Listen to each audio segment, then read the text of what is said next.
கோவாவில் நவம்பர் 24 மற்றும் 25ஆம் தேதி 2 நாட்கள்லையும் பைக் திருவிழா நடந்திருக்கு.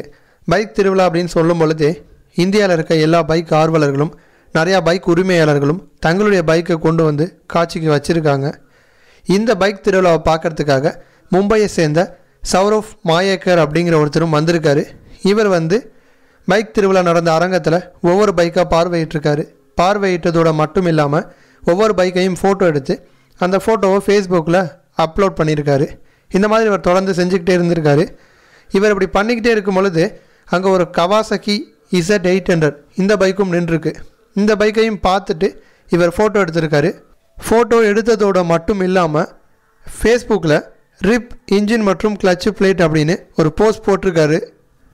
இவர் போட்ட போஸ்ட்டை அந்த கவாசகி Z800 பைக்கோட உரிமையாளரோட நண்பர்கள் சில பேர் பார்த்துருக்காங்க. பார்த்துட்டு என்னடா இவன் ரிப் இன்ஜின் மற்றும் கிளட்ச் பிளேட்னு போட்டிருக்கானே அப்படின்னு சொல்லிட்டு பைக் திருவிழா நடந்த அரங்கத்துக்கே சௌரஃபை தேடி இருக்காங்க.